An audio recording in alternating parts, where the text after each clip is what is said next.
rekomendasi penyelesaian non-yudisial pelanggaran HAM berat di masa lalu sebagaimana diputuskan atau ditetapkan oleh Komnas HAM.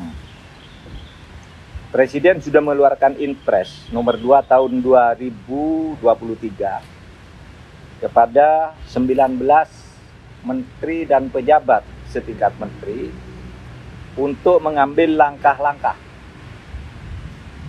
secara terkoordinasi dan terintegrasi guna melaksanakan rekomendasi penyelesaian non-yudisial pelanggaran HAM berat di masa lalu.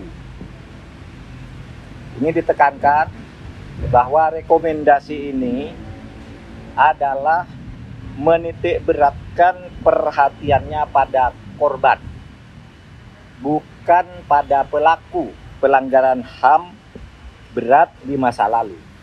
Karena kalau menyangkut pelaku itu menyangkut penyelesaian yudisial yang nanti harus diputuskan oleh Komnas HAM bersama DPR untuk selanjutnya diserahkan kepada pemerintah.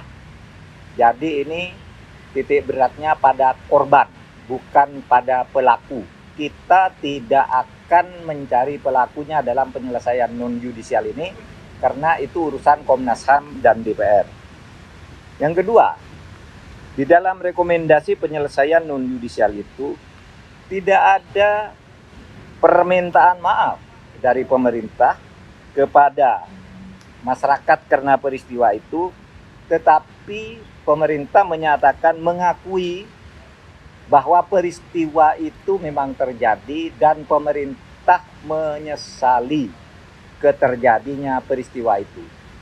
Jadi tidak ada permintaan maaf dan tidak ada perubahan status hukum terhadap peristiwa-peristiwa masa lalu, yaitu misalnya TAP MPRS nomor 25 tahun 66 tetap itu berlaku sebagai ketetapan yang tidak diubah.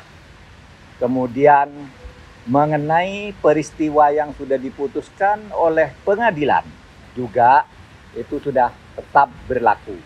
Jadi yang kita lakukan ini adalah fokus pada korban sekali lagi, korban pelanggaran HAM berat masa lalu yang berdasar temuan Komnas HAM ada 12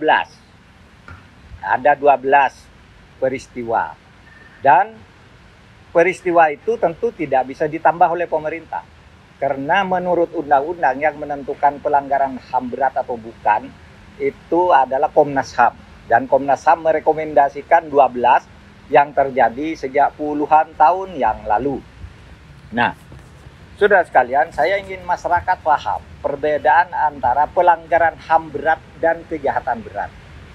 Pelanggaran HAM berat itu dititik beratkan pada unsurnya, di mana pelakunya melibatkan aparat secara terstruktur. Mungkin korbannya hanya 2 atau 3 orang, tetapi itu bisa menjadi pelanggaran HAM berat. Tetapi kalau pelakunya itu sipil, terhadap sipil lainnya, meskipun korbannya ratusan, seperti peristiwa bom Bali dan sebagainya, itu bukan pelanggaran HAM berat, tapi kejahatan berat. Gitu. Ini istilah hukum supaya dimengerti, karena ada orang yang mengatakan tidak ada lagi pelanggaran HAM berat. Ya memang tidak ada, yang ada kejahatan berat itu banyak, kriminal itu banyak.